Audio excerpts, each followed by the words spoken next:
They're all sleeping. That's what I thought. Hello? Hello. Much better. Thank you, guys. Well, thank you for having me here. I'm so excited always to be here at Prosper. So I guess what I wanted to talk about is about the moral cause of startup cities. Because oftentimes we can get involved into things, and maybe it's self-serving, maybe it sounds cool, but at the end of the day, are we able to remind ourselves about the why, the big WHY? Are we doing this?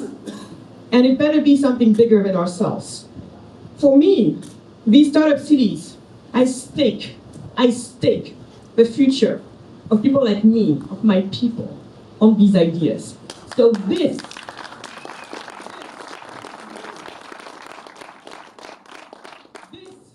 has to work. And I will not forgive any of you who will not do your best to make this work. So you are on notice. But I know you can do it.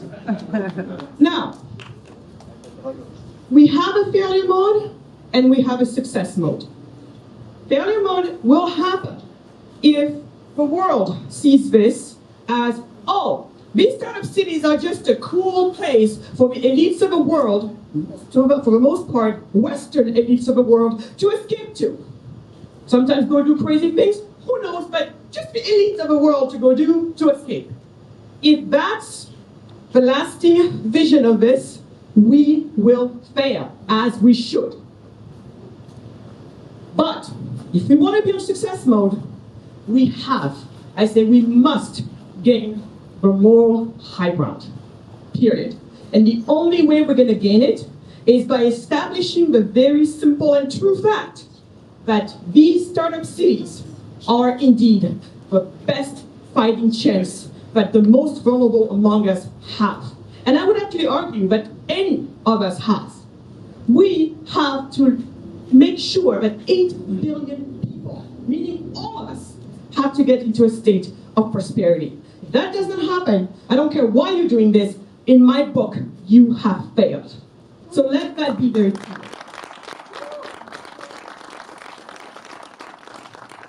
So now, about how we're going to get that moral high ground. Let me tell you a story. I am Magatte Wade. I was born in Senegal, west coast of Africa. And but one thing you need to know about me to understand why I say what I say, and the way I say it is because I am a haunted person. I'm haunted. This is my sad reality. Why am I haunted? Well, would you not be haunted if from the very moment you remember being a conscious being on this earth, your story has been hearing news of people. Sometimes these people are your family members. Sometimes these people are friends. Sometimes the people are friends of friends. Every single month, almost, you get the news that someone like that you know, these are not just faceless names, has drowned on the ocean. Because people who come from a country like mine, being so poor, pack themselves into little fishermen's boats trying to cross over to Europe in search of a job so that they can feed their families back home. Yet, most of the time the boat does not make it because it is not designed for that type of crossing. Absolutely not. So right now I have thousands of my most entrepreneurial people, because we know the type of people who live. These are the most entrepreneurial among us. They're where now, lying at the bottom of the ocean, serving us fish food. And I ask you, do you believe that this is the very best we can do? And I think most of the people say no. And when people feel that, oh, that sea route is too dangerous, let us take land route. You take land route, you get stuck somewhere in Libya. And do you know what happens to us when we get stuck in Libya? Someone like me, I get sold into slavery for between $300 and $500 precisely.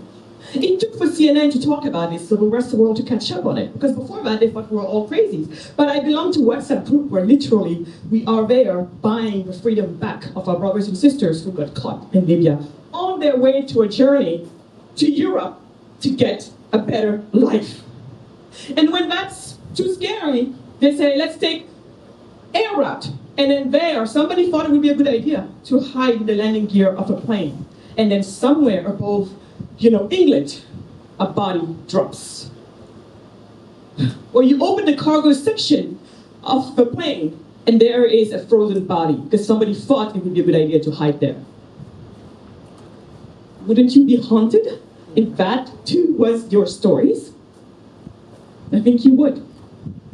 And here we're in Central America. How many mothers have to make that dreadful decision to put their child into some of these caravans that are going to leave without her? All she wants is for that child to make it to the other side so we can have a life. This is what so many of us from other parts of the world have to deal with. And I had to ask myself, God, why? Why is this the case? Are we so cursed or so doomed?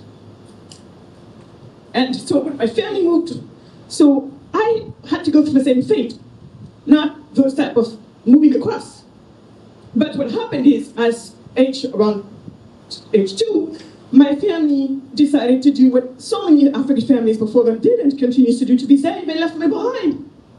So I got ripped away from my parents because they were also going to go look for a job. Thankfully, they made it, not like so many other people. And then after a few years, when the journey worked, then they called for me to be reunited with them. And there, I was ripped away from my caretaker for the second time, this time my grandma. Again, why? Just so that we can have a better life. And then I arrived in Germany and I look around and I'm like, oh, wait a minute, how come we have this and we don't? And all I was talking about was, how come here, Mom says, Magatte, it's time to take your shower. And I'm looking around, I'm like, where's the bucket of water? And it's like, silly, come on, you silly, we don't have that here. Just jump in the shower. Jump in the shower, turn the knobs over, water's coming down, temperature I want, voila. And it all happened within a blink of an eye. But compare that to back home. Magatte, time to take your shower? Yes, mommy, or yes, grandma.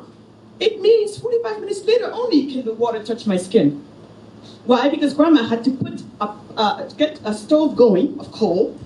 Then, when it's really hot, she gets to put a pot of hot water on it, wait for it to boil, take it out, put it into another bucket, bigger one, mix it with colder water so it's safe temperature for me, and then somebody drives it to the shower area, and there, at last, some 45 minutes to an hour later, with a smaller pot, I can finally take my shower. That's what taking a shower means. I know so many of you have taken that for granted. You don't even think about it anymore, do you? But I don't blame you. That's how the world should be. You should not have to think about those very mundane things. In any way, arrived in Germany, I thought like, wait a minute, how come they have this and we don't? And that question became the defining question of my life because the 7-year-old me needed to know, why is this the case? And eventually that question became, how come some countries like mine are poor, while others like the US, Australia, New Zealand, all of those guys are rich? What is going on? And of course, along the way, I heard so many people tell me reasons as to why supposedly that was the case. Oh, darling, the IQ theory. I think that one is coming back on force, especially in right-wing areas. Other places, you don't have shoes, or malnutrition, or whatever. But I'm like, if any of this made any sense, how come my parents, the very same people, the minute they get to leave, they get to self-actualize? So I'm starting to think it must not be about them per se, because the only variable in here is the place they happen to be in or not. So I'm like, this is weird. So what's going on with these places that if somebody is in a certain place, they can self-actualize, if they're in another place, they don't, the same person. And eventually landed in Silicon Valley at some point, was working in, with companies like Google, Netflix, before they became household name brands. And at some point I became an entrepreneur myself, building businesses that had 2 sister companies, one in Senegal and one in the US. And there I'm starting to notice, it was so bizarre. Here in Senegal, back then, to register my business legally, it took almost 2 years. Compared to over here in the US, the sister company took 20-something minutes. Over here, it took me a few $1,000s to be able to register, to go through that whole process. Over here, maybe a couple $100. Over here, the labor laws tell me that, in order to hire Michael, I would have to go through a government official who has no idea how to build a business, knows nothing about my business, but yet this person gets to tell me if Michael and I can voluntarily enter into contract, which is called employment. Over here in the US, we sign, we're good to go. I want to fire you, 2 weeks notice, you're gone. Over here, the same government official has to tell me if I can and how I can get rid of you, which is pretty much almost, I can't. You are married to your employees for good or for bad. And I argue to the chief of the ILO at the UN, if I can't fire you, I can't hire you. It is that simple. You get it? So anyway, what is all of this? What is all of this? In the jargon of, economists, they would call it economic freedom. So, I was thinking, of course, it's because we're poor but things are so messed up. And of course, it's because we're rich but things are working so well. Just come to be like, what did you just say? Connect the dots. You're poor because you don't have enough money to take care of your basic needs. You don't have enough money because you don't have a source of income. Where does the source of income come from? A job. Where do jobs come from? These businesses. Yet you just told me that it is almost impossible to run a business in this country. Whoa! My whole life view changed. Right there on the spot. That's it. I had the question. The little girl had her answer. Finally. Africa, my region of the world, happens to be the poorest region in the world because it is the most overregulated region in the world. There, you had it.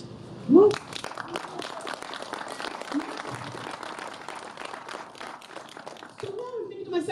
Oh my God, what do we do? That's even what got me into the type of work, being colleague with Peter over at the Atlas Network Foundation, as the head of the African Center for Prosperity, where we finance think tanks around the world, free market think tanks, to work exactly on these problems.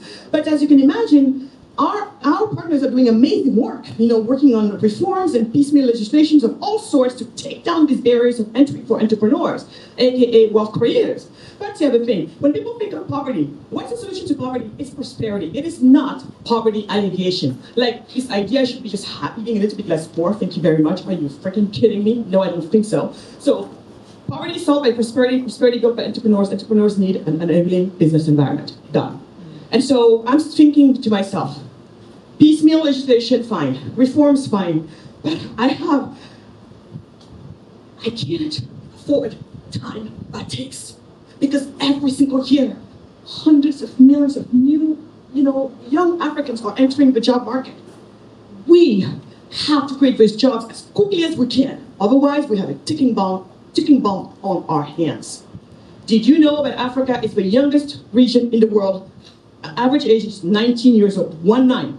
By 2050, 1 out of every 4 people walking this earth will be African. If you think that you're going to be able to escape your way all the way even to Mars, they will follow you as they should. So, what do? Prosper. I've been following all of this for so long. They're the absolute best team out there doing what they're doing. Doing it the way they're doing it and doing it with the heart that they're putting into it. I mean, this is a team with such beautiful minds working in perfect collaboration with beautiful hearts. And that's what our world is going to need to get ahead. Okay? So, Prospera, I'm just joined. We officially announced that I've been working with them on in submarine for quite a while, but I'm the director for the public affairs as well as the co-founder for Prosper Africa. The goal is to take this to Africa. This is the promise of startup cities. So you see, you guys, at the end of the day, what the promise in these startup cities is everything. And if you heard anything about the story that I told you, you can see, and I believe you probably sensed in your bones, in your flesh, in your bones, in your soul, why this is the highest moral urgency. And I have to tell you, every time you go present it this way, I give a talk, except for during COVID, I give talks everywhere, including at UC Berkeley. Yes, UC Berkeley. And guess what? The kids never push back. They don't. By the time they hear what you just heard, they're not busy pushing back. They're busy being like, why the hell, how did that happen to Africa? And most importantly now, how do we work with you? How do we help you? You see, the more we're gonna get that type of reaction, and the more we're gonna be invincible, and the more we can help people. I just have one more thing to tell you. This is the last part of the story. You know, I have a business in Senegal because, like I told you, I'm building my third business. And they all have in common, one in the US, one in Senegal, or somewhere in Africa. And so that's why I'm acutely aware of all of this stuff. Like, I'm not talking out of some thesis that I've read from somebody. This is my lived experience, and it matches what the economists are seeing, at least the smart ones, and it's just on the same track. So I explained this to my latest team, you know, with the factory we have, we manufacture skincare products, and I explained this to my team. I explained to them why I'm doing what I'm doing, and I explained to them this whole pathway that I explained to you, like how I got to all of this. And there's this young colleague of mine sitting around the table, Yahara. She was 26 years old at the time, never had a job, because that's how it works. You're 26 years old, you've never had a job. And as a woman, you're waiting for a man to come take care of you. Okay, that's really the only option left. That's another one for you. And this girl started crying. And I said, why are you crying? She said, Magatte, I'm crying because my whole life, every time I see myself represented on a magazine, on a movie, everywhere, they're always showing me the African girl, the black little girl, me, you, as these pathetic, helpless people that the world has to come to the rescue of. And she said, and I have come to believe that maybe us Africans are inferior. When she said that, my heart sank. Sank not just because of the words that I heard, but because I know that once upon a time, I was there as well, emotionally and mentally. Because how else do you explain how badly we're doing right now in this world? And then she said, but that's not why I'm crying. I said, then why are you crying? She said, because now I know that it is not true. And when she was saying these words, I did not just hear her words, I saw her. She went, the whole time I've known her, she was always like, she would never look at me in the eye, never look at anybody in the eyes, always feeling like this. But when she said that, she was like, lifted her belt up, head up straight, shoulders back, straight. And she said, now I know. And right before my eyes, I witnessed the magic of what these ideas, of the promise of these ideas. Human dignity. I was watching somebody literally proclaim her human dignity. What more can we ask for as humans? This is a promise with